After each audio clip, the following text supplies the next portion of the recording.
This episode is brought to you in part by Pittsburgh Seminary's Henderson Leadership Conference, September 22nd to 24th, with Dr. Diana Butler Bass. Attend in person or online for lectures and workshops with strategies for ministry amid political and theological divisions. Visit www.pts.edu/Henderson. Hello, everybody. Before we get started, I just need to say there are two factual errors at the beginning of this episode. I took a walk through Westminster Abbey and recorded some notes on my phone, and I did that while I was looking at grave markers for some really famous people. Unfortunately, I didn't realize that some of the people are not actually buried there. Those are just there to remember some great British people. So, as it turns out, C.S. Lewis is buried in a church near Oxford, and Michael Faraday is buried in Highgate Cemetery, London. I didn't fix it in the episode, I just thought I would add this correction on the beginning. Okay, enjoy this episode. This episode is part of a long series that explores the rise of Christian fundamentalism in the United States through the life of William Jennings Bryan.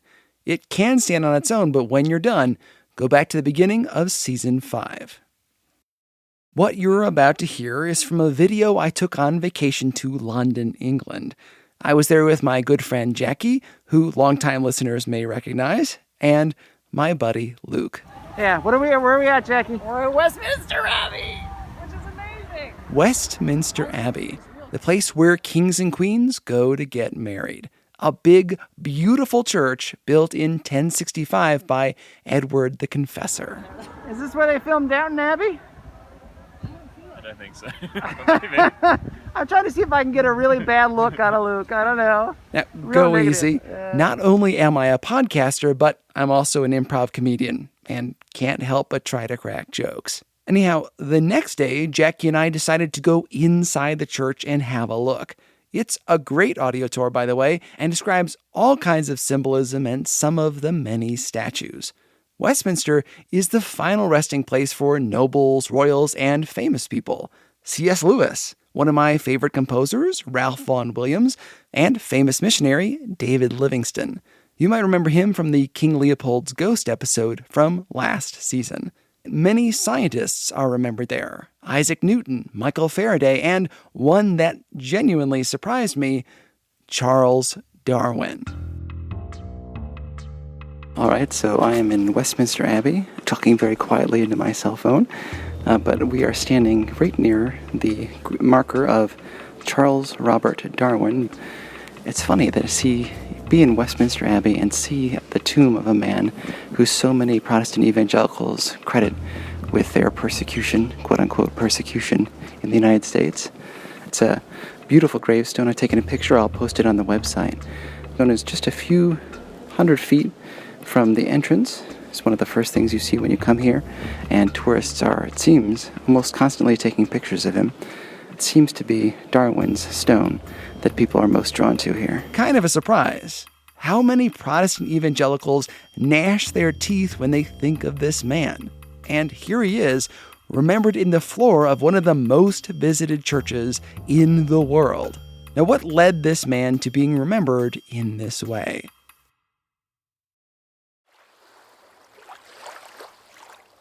Starting in 1832, Charles Darwin, then just 22 years old, circumnavigated the globe aboard the HMS Beagle. The journey was an arduous one, marked with seasickness. When on land, he spent a lot of his time alone, enchanted by worms and spiders, troubled by a parasitic wasp that cached caterpillars so they could be eaten alive by its grubs. Darwin was shaken by the brutality he saw, fighting a rebellion in Uruguay, and hearing stories of the elimination of the Pampas people. Trying to reconcile in his brain the difference between Christian, quote-unquote, civilized people and the natives. Could they, too, be civilized? He found fossils of extinct animals, watched a volcano erupt, witnessed an earthquake, and the aftermath of the resulting tidal wave. He marveled at the birds and tortoises on the Galapagos Islands. It wasn't until he returned to England that his ideas on evolution began to take shape. It took 2 decades before his book On the Origins of Species by Means of Natural Selection appeared in print. Years in which an anti-cleric spirit permeated London society. Evolution haunted Darwin. He said that believing in evolution was like confessing a murder. Enemies of the Anglican Church used evolution, which Darwin didn't invent, by the way, against the church and were jailed for blasphemy. Not only did his studies risk his freedom, but also his vast wealth. By 1851, he lost what remained of his faith when his daughter died of typhoid. His seminal book was published in friendlier times in 1859, partially because he was worried someone else was about to announce their own similar theory. On the Origin of Species set forth his ideas about natural selection. God willing, we'll talk more about competing ideas of evolution later this season. Darwin's innovation that organisms adapt to their environment based on selectively reproducing changes in their genetic makeup didn't stop with him, or stay contained within the realm of science. It, too, evolved, seeping into cultural questions of the day. Germany, Spain, Britain, the United States, and many others would face difficult questions sparked by Darwin. If we humans were adapted from similar stock, did that mean that some of us were superior to others, further adapted? Could those less quote-unquote civilized amongst us be taught modern notions and practices, or was it hopeless? And was it correct or even moral for Anglo-Saxons to rule those quote-unquote less evolved? You're listening to the show that uses journalistic tools to look inside the Christian church. We press pause on the culture wars in order to explore how we got here and how we can do better.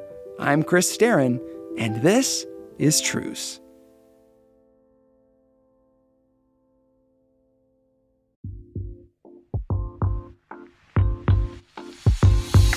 This episode is brought to you by Our Daily Bread Ministries, a global media organization that makes the life-changing wisdom of the Bible understandable and accessible to all. As a part of that mission, Where You're From is a podcast for those who believe it's important to stop and listen before we speak. Join us on each episode as we ask another Christian thought leader where you're from and discover how their life experiences and expertise, even if we may disagree with something they say, offers us important perspectives worth thinking about. To see our list of guests, visit whereyou'refrom.org today. That's whereyafrom.org. I'm Russell Berry, reminding you that it's not just about where you're at, but it's also about where you're from.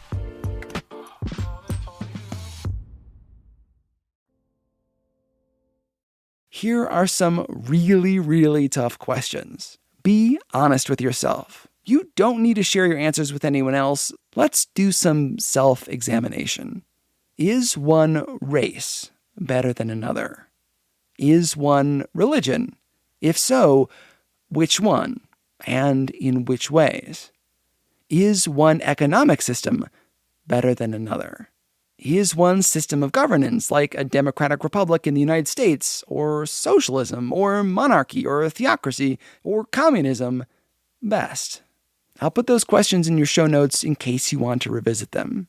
Now that you've got those massive questions in your head, let's go one step further. If you think that one race, economic system, way of governing, or religion is better, and you happen to have a stake in one of those, do you have a duty to spread your way of doing things? If so, how?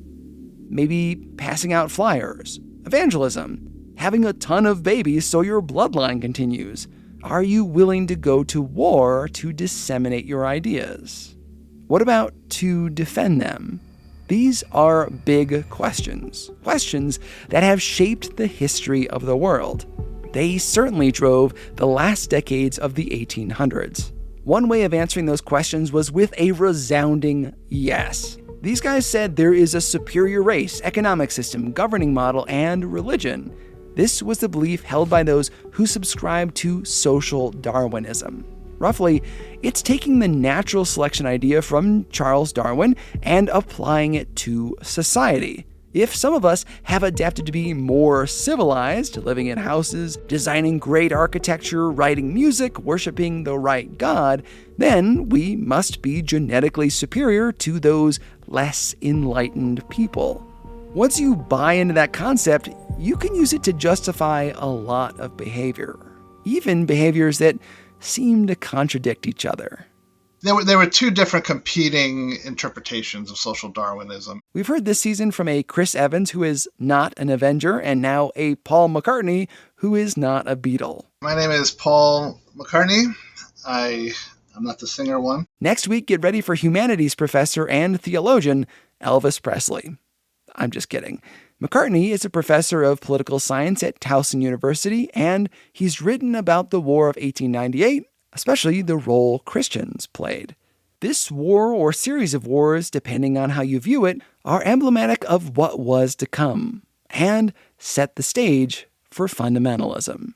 One strand actually informed the anti-imperialists, and that was the individualist kind of social Darwinism, that government intervention in society inevitably upsets the natural competition.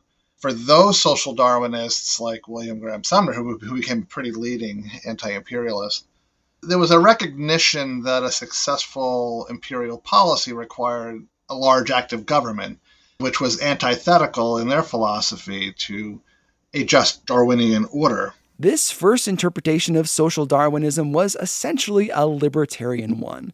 Government should stop coddling people because it disrupts natural selection.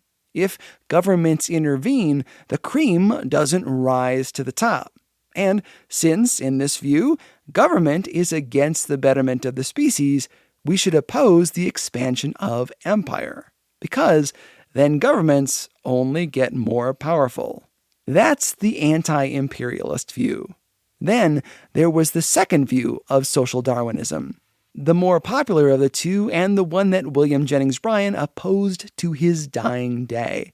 It advocates that governments should build up their empires, should be more powerful. This is the social Darwinism of Brooks Adams, Henry Cabot Lodge, and Teddy Roosevelt. Darwinism not only exists between individuals, but it exists between nation states. There's a Darwinian competition between states, and if you do not advance, then you fall behind. There's a competition not just for survival, but to be at the forefront.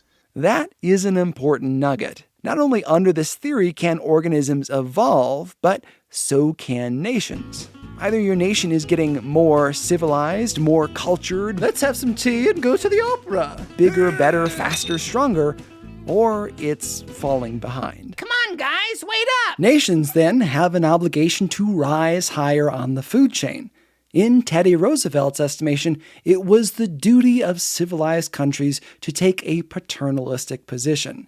Not just to destroy other peoples, there was definitely a lot of that, but also to teach others our modern ways. Social Darwinism, then, could be a means by which to spread, quote-unquote, civilization. And at this time, it was the age of competing imperialisms. Britain and Germany spread their influence around the globe. The French were in Indochina, laying the foundation for what would become the Vietnam War.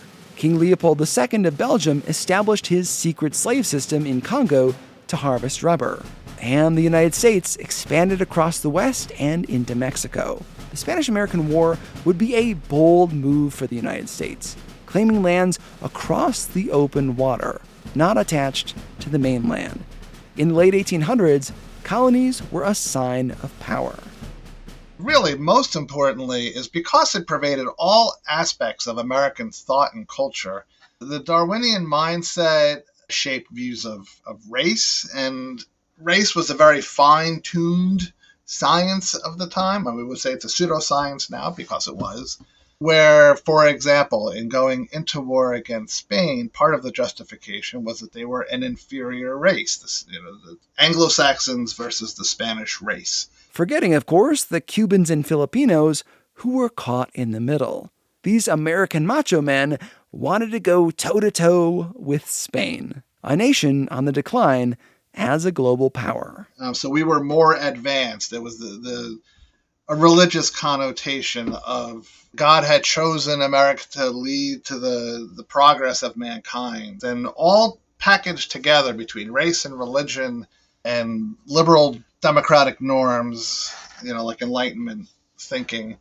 The U.S. was the embodiment of the highest ideal of all. And so anytime the U.S. replaced another people, another governing system, it was by definition, because it was the U.S. doing it, improving it and taking it to a higher level. God gave us the superior form of government. If you viewed the U.S. as a Christian nation, God's people with God's ordained democratic system, then this could make sense.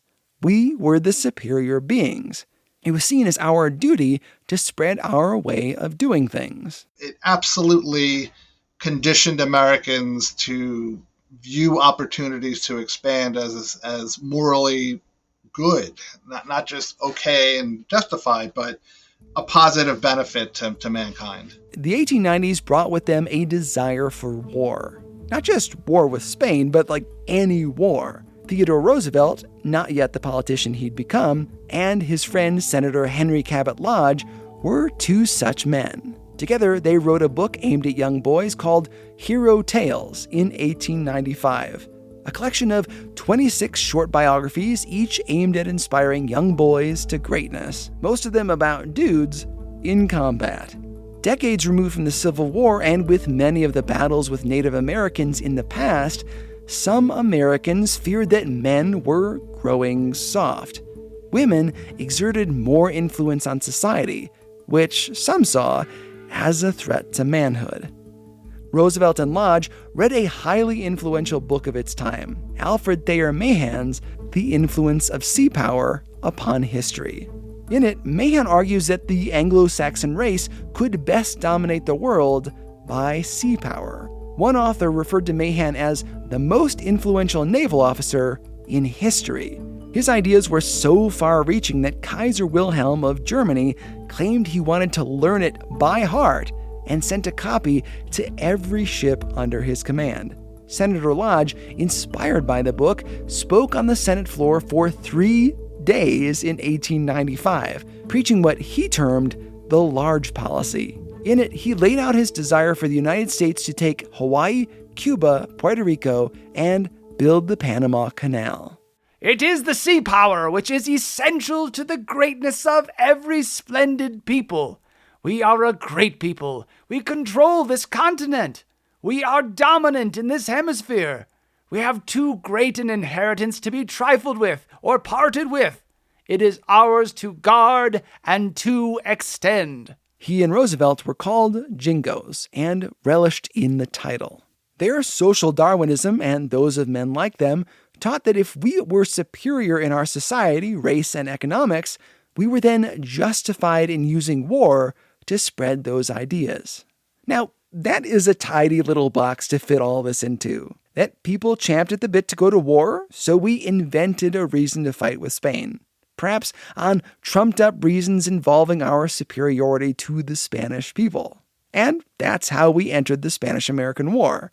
But it's rare that tiny boxes really do a good job of presenting a full picture. It's true that expansionism was in the air. It's just not the full story. For one, yeah, Roosevelt was ready to go to war, but he didn't have the ability to declare war. At least, not yet. Lodge was just one member of the Senate. They may not have caused this thing to go forward, but they serve here as a kind of barometer. They are emblematic of others. Second, Spain was also doing terrible things in Cuba. In response, the Cuban people stirred a nationalist revolt, hoping to seize control of their land. Spain was engaged in some pretty heinous activities in trying to put down the Cuban insurrection. Spain invented concentration camps. They were rounding up the population and putting them into camps. And estimates today are about 100,000 Cuban people died from them, from disease and malnutrition and so forth, because it would also, burn down the fields and stuff. At the time, Americans believed 400,000 or 500,000 people. Spain burned villages and farms, stashing Cubans in camps. In the States, newsmakers like William Randolph Hearst used the build-up to war to sell papers, maybe tweaking the numbers here and there to conjure a more compelling story, this being the time of yellow journalism. Now, people like to say our era is unprecedented in sensationalist news. No, it's not. I mean, it's bad, but hardly new. Despite the hype, legitimate abuses were happening in Cuba.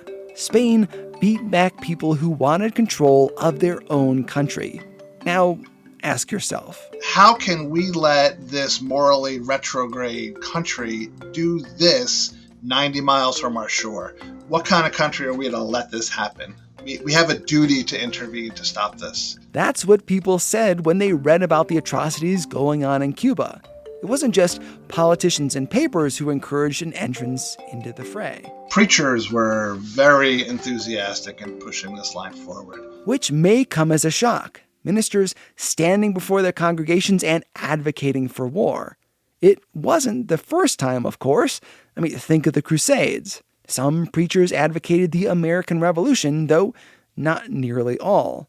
Those of us alive for the start of the wars in Iraq and Afghanistan can probably remember radio pastors talking up an invasion. When it came to Spain, it wasn't driven just by, the desire to be nice or to help our neighbors, or even just the old-fashioned urge to conquer. Some preachers tied it to their own form of social Darwinism. The Darwinian mindset was universal. Every organized discipline of research framed what they did through Darwinian lenses. Including members of the clergy, which to me is wild. I grew up thinking of Darwinism purely in scientific terms, or maybe hearing ministers talk trash about evolution. I certainly didn't hear them using Darwinism to justify going to war, but they did in the late 1800s. What I think is probably the decisive event leading into the war was the speech by Senator Redfield Proctor. Proctor visited Cuba on a fact-finding mission. Upon returning to the Senate, he delivered his speech without emotion, outlining disease, starvation, and cruelty to the silent chamber. It was this speech that turned the minds of many in the crowd.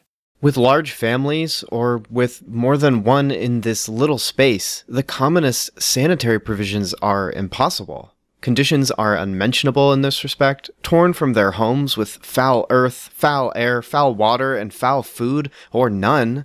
What wonder that 1/2 have died and that 1/4 of the living are so diseased that they cannot be saved.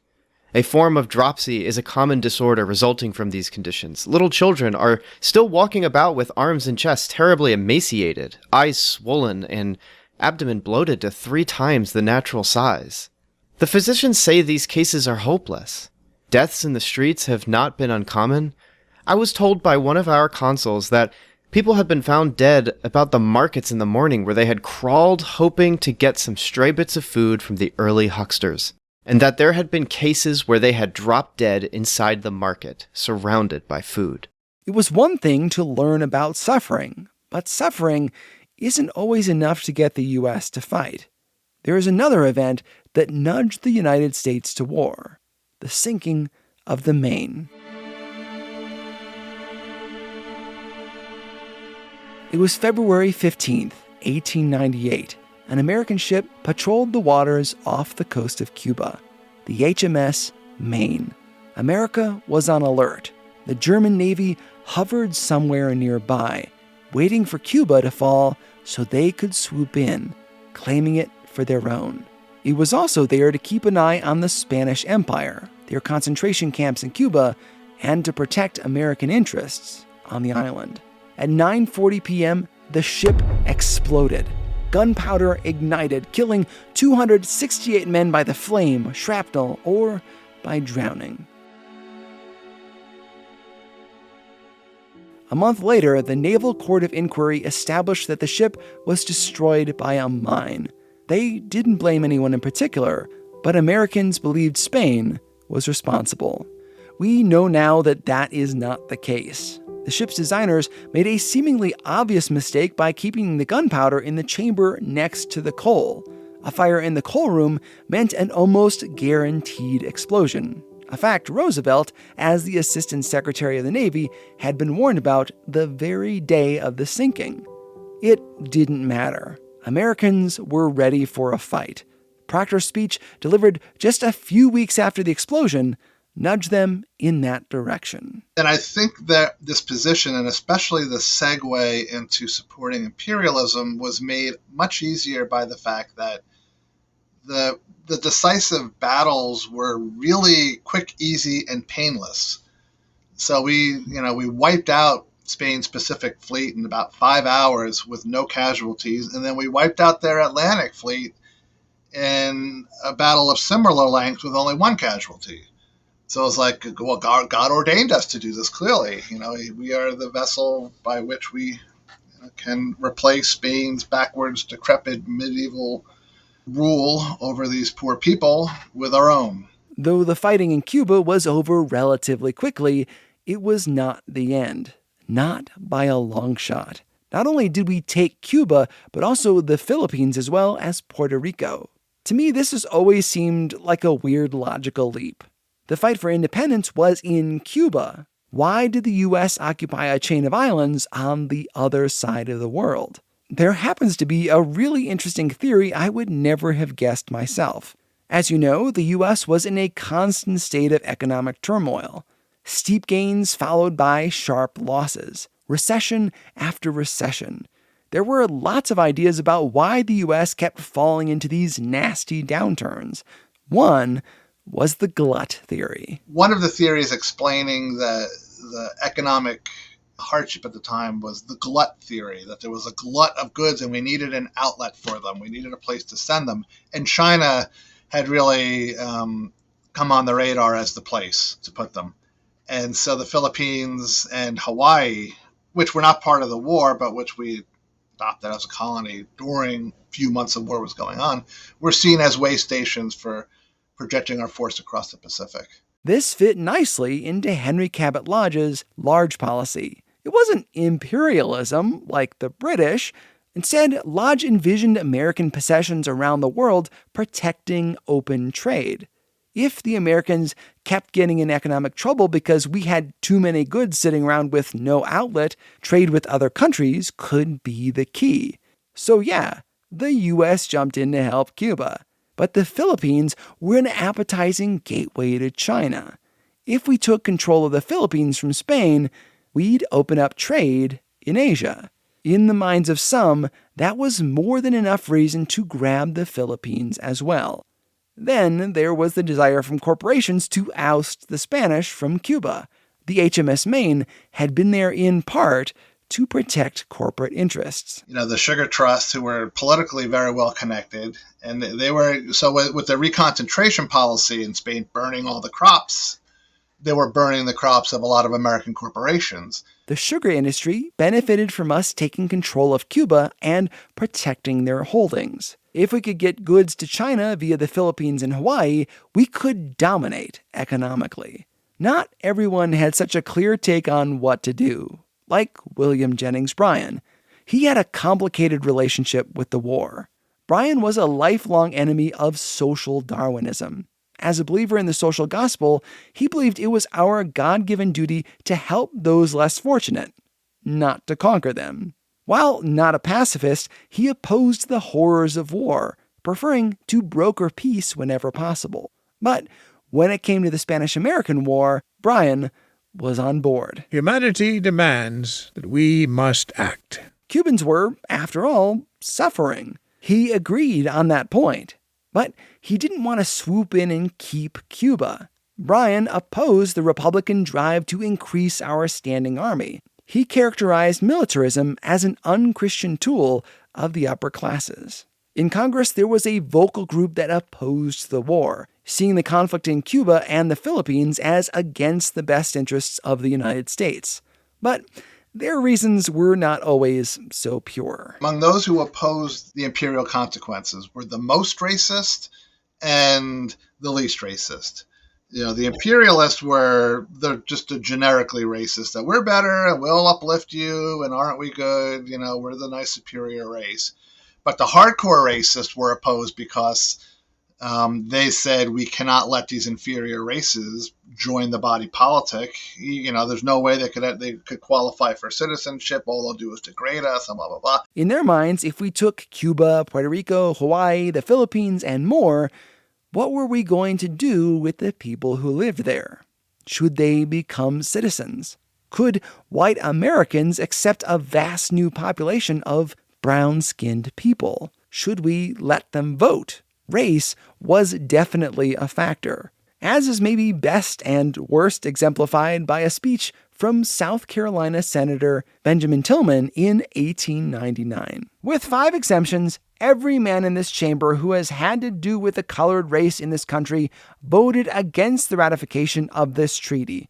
It was not because we are Democrats, but because we understand and realize what it is to have 2 races side by side that cannot mix or mingle without deterioration and injury to both, and the ultimate destruction of the civilization of the higher. We of the South have borne our white man's burden of a colored race in our midst since their emancipation and before. Oof. Later in his speech, he went on to say, "Those people are not suited to our institutions. They are not ready for liberty as we understand it. They do not want it." The Democrats, again, the party of Jim Crow in those days, largely disapproved of annexing the Philippines because it meant incorporating another race into the United States. An idea abhorrent to racists who had still not gotten used to the end of slavery. Then there is the question of Christians who supported the war. You may be surprised to learn that theological liberals were on board. The social gospelers very much supported it. Biblical modernists in general supported it. Seeing the war as a way to make society better for those less fortunate, the indigenous people of those lands. Attitudes about war would eventually change in many Christian circles after World War I, a much more brutal, mechanized debacle. But in the late 1890s, they saw the quick end of the conflict in Cuba as a sign of American might and God's blessing on the United States, a country many viewed as a Christian nation. But of course, you know who wasn't excited? The locals. What happened with the Philippine-American War is Emilio Aguinaldo was a nationalist leader in the Philippines, and he recognized immediately that America defeating Spain was just replacing one colonial overlord with another, and then he led the Philippines in a revolt against us. And one of the things that makes it ugly is one of the moral motivations of the U.S. engaging against Spain were those concentration camps in Cuba. And what the U.S. did was build their own concentration camps in the Philippines with the same effect. We killed hundreds of thousands of Philippines in these concentration camps. And engaged in all kinds of torture. There were military hearings, and not that people were found to engage in torture and stuff. I mean, it was an ugly, ugly war. And that war gets no attention. We became what we hated, possessing a people who did not want to be possessed. Because this story can't be simple and easy, it's worth noting that there were ships off the coast of the Philippines as well. German ships. There's some evidence that Germany would have invaded had we not. They, too, were hungry for colonies. Still, the United States found itself in a precarious position, in control of an island on the other side of the Atlantic, filled with people who may or may not have wanted us there. The question of imperialism raged on. Men like Mark Twain and Andrew Carnegie joined anti-imperialism leagues. William Jennings Bryan turned his great oratory skills to speak against the evils of imperialism. History will vindicate the position taken by the United States in the war with Spain. In saying this, I assume that the principles which were invoked in the inauguration of the war will be observed in its prosecution and conclusion. If, however, a contest undertaken for the sake of humanity degenerates into a war of conquest, we shall find it difficult to meet the charge of having added hypocrisy to greed. Is our national character so weak that we cannot withstand the temptation to appropriate the first piece of land that comes within our reach? Later, he continued, To inflict upon the enemy all possible harm is legitimate warfare. But shall we contemplate a scheme for the colonization of the Orient merely because our ships won a remarkable victory in the harbor of Manila? Our guns destroyed a Spanish fleet, but can they destroy that self-evident truth that governments derive their just powers not from superior force, but from the consent of the governed? Bryan once again occupies a funny place in history here. He was against imperialism, as his speech demonstrates, but he was not, as I said, against the war. No, in fact, he served the Spanish-American War. This is Michael Kazin, author of A Godly Hero and a historian at Georgetown University. He was not a pacifist. He was against war in almost every case, but he was not an out-and-out pacifist the way we think of pacifists now. I mean, after all, pacifists are opposed to using force for any reason. And he was not opposed to having an army, but he thought most wars were bad wars, and they should be mediation before wars could be undertaken between parties that were in conflict. And that was an essential thing he pushed when he was Secretary of State. And he did oppose World War I until the U.S. got into it. No, the Spanish-American War, he thought the U.S. was justified in helping the Cubans to free themselves from Spanish rule. And he did enlist, and he had his own regiment from Nebraska that he raised. He didn't actually fight because the regiment was sent to Florida to train. A lot of the soldiers got malaria and other diseases down in Florida, and his regiment never got out of Florida. He was only there for the last 2 weeks of the war. Yeah, and he was, but he liked to be called Colonel Bryan after that. And he's buried with his wife in Arlington National Cemetery. So there were contradictions. The war in Cuba was over quickly. Even then, McKinley kept Bryan stationed in Florida, out of public sight, for an additional 4 months. So he could not campaign on behalf of others in the midterm elections. Bryan spent the rest of his life opposing social Darwinism wherever he saw it. There are a lot of reasons I wanted to revisit this conflict today. These battles are an interesting counterpoint to World War I, which we're getting to soon. That war would exacerbate the modernist fundamentalist controversy, kicking a hornet's nest and keeping Christians of different denominations from working together. Americans went from being pro-imperialism during the Spanish-American War to anti-imperialism during World War I. The Spanish-American War fit with the vision of the social gospel, one people helping another. World War I, on the other hand, was a convoluted war without a clear reason for happening, a mechanized hellscape unlike anything ever seen. It served to confirm the suspicions of the premillennialists that world history was trending downward. 2 different wars, one for the supposed betterment of humanity, the other a warning before the end. I'm also drawn to the story because of the role it played in the imagination of some believers. They saw the war in Cuba not just as a conflict, but also as a mission field. One reason so many members of the clergy were excited for battle is that it would evangelize the natives. Through war and teaching the natives the way of the United States, we could win more souls for Christ. Or so the logic went. This conflict coincided with a boom in missions, spurred by guys like D.L. Moody, the most famous preacher of his day. These days, it seems perverse to conquer someone in order to tell them about a God who laid down his life for the redemption of mankind. Back then, some Christians justified the war by the souls they could save. Third, when we last discussed this war in Season 3, I mentioned that Teddy Roosevelt is lifted up in a lot of men's ministries as the uber male, an example of what true manhood looks like. A fighter, a cowboy on a horse, someone who never shies away from a battle. I think that canonizing him in our men's ministry curriculum is a mistake. He believed wholeheartedly in social Darwinism, that we are superior and therefore must assert our dominance in order to spread our ways. Are we really okay with this guy being lifted up in men's groups? I'm not sure we should be. Our example is the son of a carpenter who willingly set aside his life to make a way for others, not a mustachioed dandy who loved war. I wanted to do this episode to stress the dangers of social Darwinism, a problem, by the way, that was about to get a lot worse on the world stage. We'll get there soon. When we're considering the kind of people we want to be, maybe a Rough Rider shouldn't be the goal, but a man who laid down his life for his friends.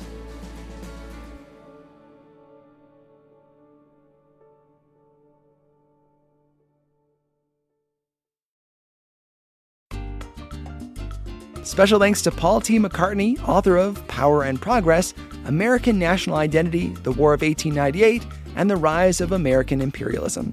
He teaches at Towson University. Thanks also to Michael Kazin, author of A Godly Hero. I'll have a list of sources in your show notes and on the website at trucepodcast.com, along with discussion questions if you'd like to talk this over at the dinner table or with your friends. Truce is listener-supported. If you'd like to be a part of this crazy, insane show that asks huge questions, become a patron. By giving a little each month, you gain access to cool bonuses like More with Paul McCartney. This episode took weeks and weeks to produce while maintaining my full-time job. If you want more quality Christian content and to help me get a tiny bit of free time, visit trucepodcast.com/donate. Thanks to my vocal performers today: B.T. Stevenson with his rich radio voice, Nick Starrin, Melvin Benson of the Cinematic Doctrine podcast, and Eric Estep with the City on the Hill podcast. Thanks also to Jackie and Luke for their role in the tour of Westminster. God willing, we'll talk again in 2 weeks. I'm Chris Starrin, and this is Truce.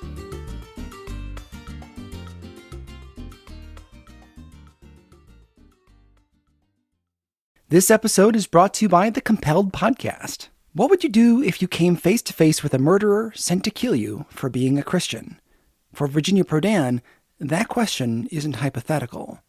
Virginia was a small, petite attorney defending Christians in court in communist Romania. And she was really good. So good, in fact, she caught the attention of the communist regime. One day, a tall, muscular man walked into her office, closed the door, and pulled out a gun. He barked, "Shut up, sit down, I'm here to kill you." Virginia was face to face with a trained assassin. What happened next would surprise both of them. Listen to Virginia's entire story on the Compelled Podcast, where they find incredible true life stories of God working through the lives of normal people. Virginia is on episode number 31, which is titled, He Came to Kill Me. Listen on your podcasting app or at compelledpodcast.com.